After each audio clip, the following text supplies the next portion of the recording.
But I want to quote briefly Sri Aurobindo, who said, "The religious life may be the first approach to the spiritual, but very often it's only a turning about in a round of rites, ceremonies, and practices, or set ideas and forms without any issue. The spiritual life, on the contrary, proceeds directly by a change of the consciousness, a change from the ordinary consciousness in which one finds one's true being and comes first into direct and living contact and then into union with the divine." The big difference is that a religion, surely the big ones, have all started from a revelation, from a fundamental experience by an exceptional being. Most of them have not written. Their words have been transmitted. The people who transmitted them were the carriers of the truth. They became the people in consideration of the truth that the great master had discovered and communicated. Dogmas were formulated. Rituals were formulated. To follow the path of the master, you had to go through that. Any church has that way. You have to come through us. Spirituality is an individual exploration, an individual adventure, an individual effort, difficult, long-term effort to discover what is in us because we are that. The church demands that it goes through it, God without. Spirituality is here, God within. This difference is fundamental. Now, the West is considered to be religious. India, representing the East, is considered to be spiritual. But we are all human.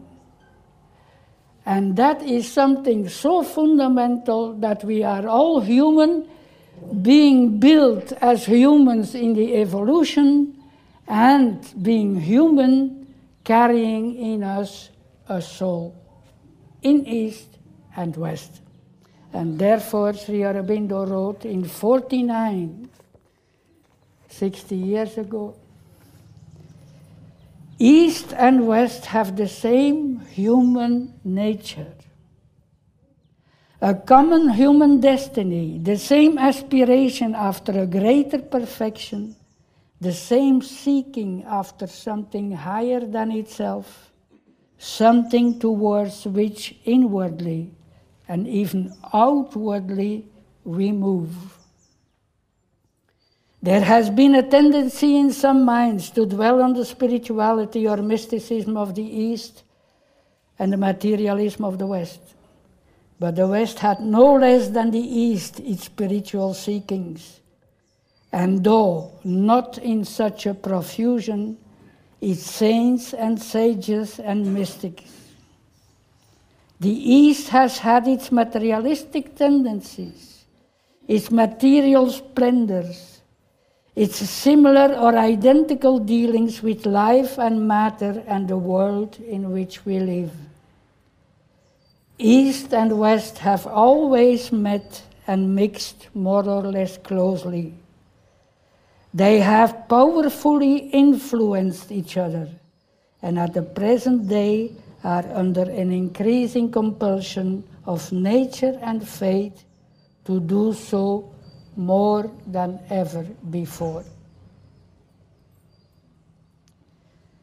In the West, there has happened something that has suppressed the mystical, spiritual seeking And this was indeed the collaboration of an official church with the state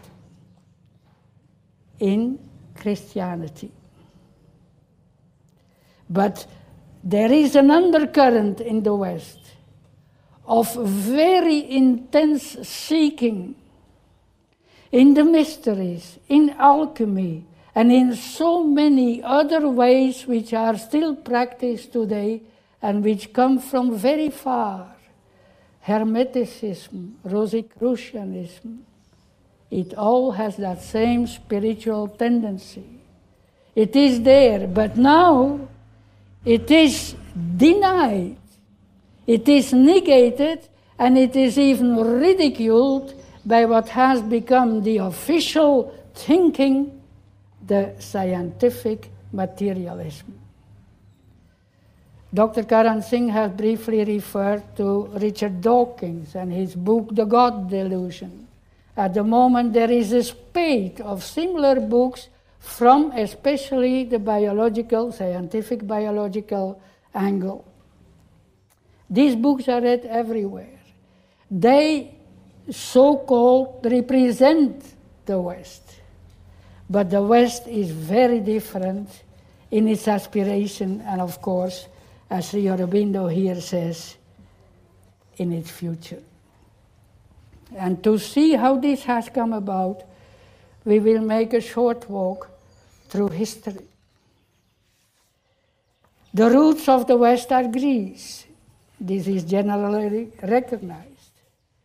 But when people think or represent Greece in their mind, they will think of a very brief period, 100 years, the Golden Age, the Age of Reason, the Age of Pericles, the Acropolis, Athens.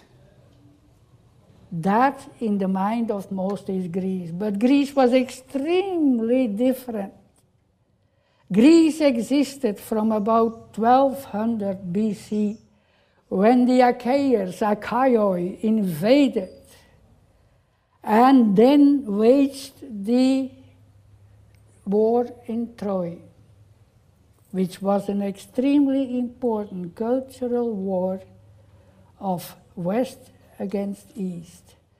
And they did not go to Athens. They moved down, mostly using the isles and using the coast. They were incredible seafarers to occupy what is now the west coast of Turkey and what was called then Ionia. That is where Greece, the heart of Greece, actually was beating. And then you will see when, after the Greek Middle Ages, when they had recovered from the invasions and culture started dawning again, it is not in Athens, it is in Ionia, it is in Miletus. It is from there that Thales and all the great thinkers originated. But if you represent that kind of the world, the Eastern Mediterranean in your mind, you will see all these islands, Delos, and all the islands where Sappho was writing the poems. And you will see that it was an excellent landscape for communication. What was the big power at that time? Egypt. Egypt, which already existed for 2,000 years minimum, with its high and spiritualized and occult culture.